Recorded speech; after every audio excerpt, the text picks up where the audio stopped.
La team, le ministre de la Communication vient une fois de plus prendre la défense de l'RTCI. Il prend la défense de Move, il prend la défense d'Orange, il prend la défense de MTN.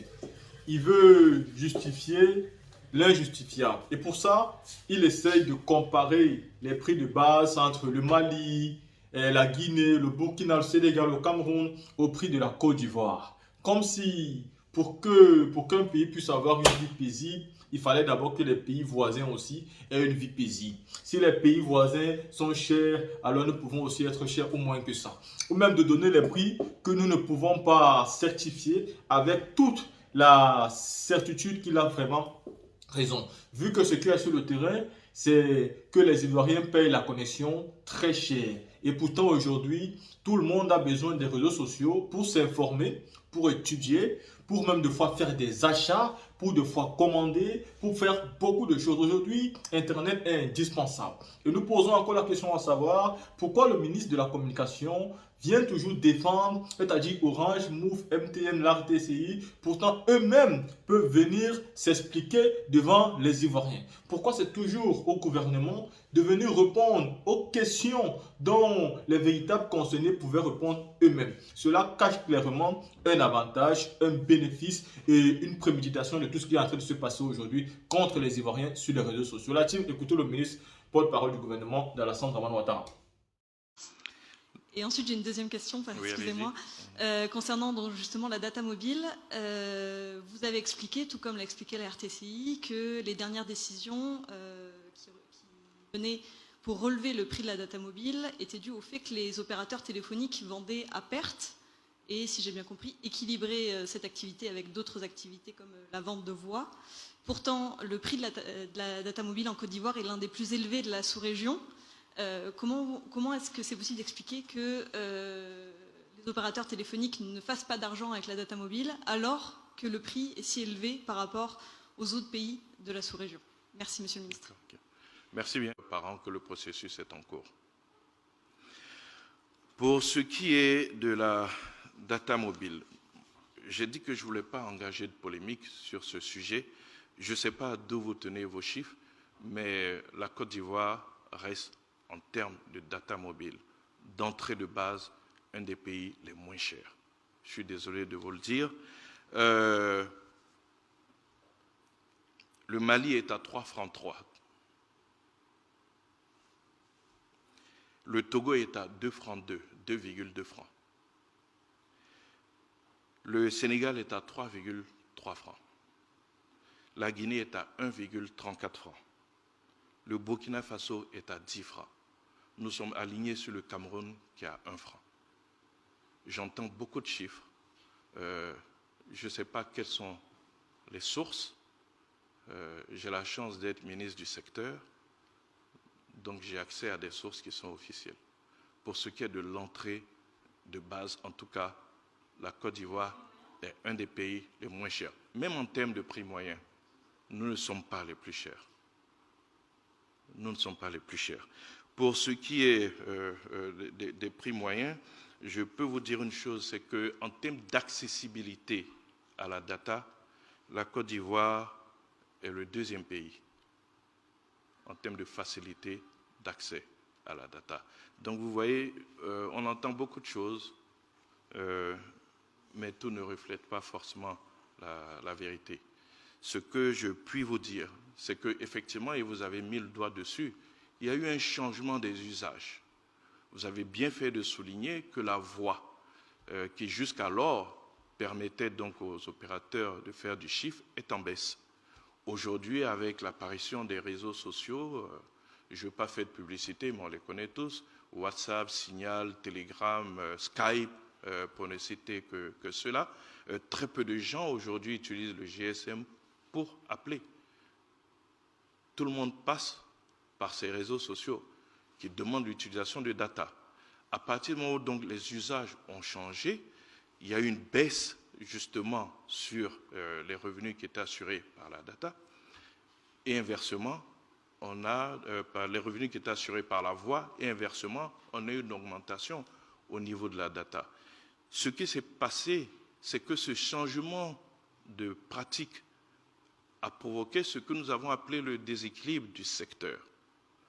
À partir de ce moment, le régulateur donc a trouvé un terrain d'entente avec les opérateurs et des associations de consommateurs. Il y a 15 associations de la société civile qui ont participé à ces échanges qui ont duré de janvier 2022 à janvier 2023. Ce coup n'est pas arrivé par hasard. Et là où il y a confusion, c'est que vous parlez d'augmentation du coût de la data. Mais je veux rappeler qu'en 2020, la RTCI avait fixé un prix plancher de 1 franc.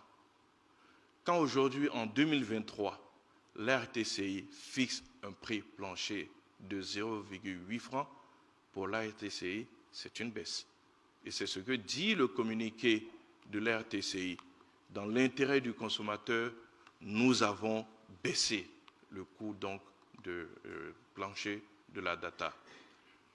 Mais en fait, et les consommateurs n'ont pas tort, à partir du moment où les opérateurs commercialisaient la data en dessous du coût réel, ils le commercialisaient globalement autour de 0,5 francs, ben, cette baisse de 1 franc à 0,8 représente une augmentation dès lors que les opérateurs décident de l'appliquer.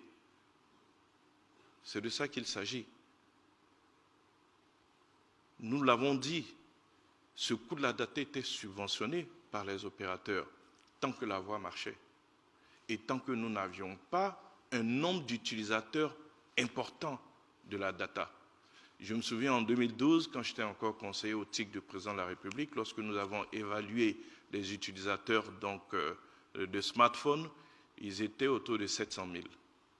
Vous subventionnez facilement 700 000 utilisateurs. Mais aujourd'hui, les chiffres nous donnent 37 millions d'utilisateurs de smartphones. Les gens ont au moins 2 terminaux. Si vous y ajoutez les tablettes, qui sont aussi des terminaux mobiles, vous comprenez que nous atteignons ces chiffres-là. Les opérateurs ne pouvaient plus subventionner pour 37 millions d'utilisateurs, ce qu'ils faisaient par le passé avec environ 700 000 à 1 million d'utilisateurs. Voilà le fond du problème. Mais le gouvernement s'est saisi de la question parce que nous sommes dans la vision du chef de l'État d'une Côte d'Ivoire solidaire. Nous sommes dans cette vision qui tend à protéger le portefeuille du consommateur et pour cela, il suffit de voir tous les efforts qui ont été faits jusqu'aujourd'hui. Plafonnement du prix de la viande, du prix du pain, le carburant, tout un ensemble de l'huile. Je pourrais citer tout un ensemble de produits dont le gouvernement a régulé les prix, toujours dans l'optique de protéger le portefeuille du consommateur. Ce serait quand même paradoxal qu'un gouvernement qui fournit autant d'efforts ailleurs pour protéger donc le portefeuille du consommateur et garantir son pouvoir d'achat soit celui-là même qui par ailleurs donc augmente les coûts de la data. Le fait est là, il y avait un usage que les opérateurs pouvaient se permettre tant que le secteur de la voie marchait bien et qu'ils ne peuvent plus se permettre. Aujourd'hui, des discussions sont en cours pour trouver des solutions qui prendront en compte la préservation des intérêts des consommateurs tout en sauvegardant l'équilibre du secteur. Voilà ce que je veux dire sur cette question. Et il faut laisser les discussions se faire. À partir du moment où le gouvernement a demandé à l'RTCI de reprendre les discussions, je peux comprendre quelques frustrations que certaines personnes ont pu ressentir puisqu'on leur a enlevé leur fonds de commerce. Mais nous faisons ce qui est de notre devoir. Nous disons ce qui est. Le gouvernement a demandé la reprise des discussions, donc tout ce que nous voyons comme agitation n'a plus de sens tant que nous n'arrivons pas au terme de ces discussions. Je l'ai dit à la télé, nous sommes dans une Côte d'Ivoire de la discussion, une Côte d'Ivoire de la négociation. Toutes les avancées qui ont été obtenues aujourd'hui par les travailleurs l'ont été sans faire de grève, sans faire de mouvement. Donc, je comprends que dans l'expression démocratique, on est à signer des pétitions, à faire des mouvements, à lancer des mots de boycott. Mais nous sommes dans une Côte d'Ivoire du dialogue. Il faut que les gens acceptent le principe de ce dialogue.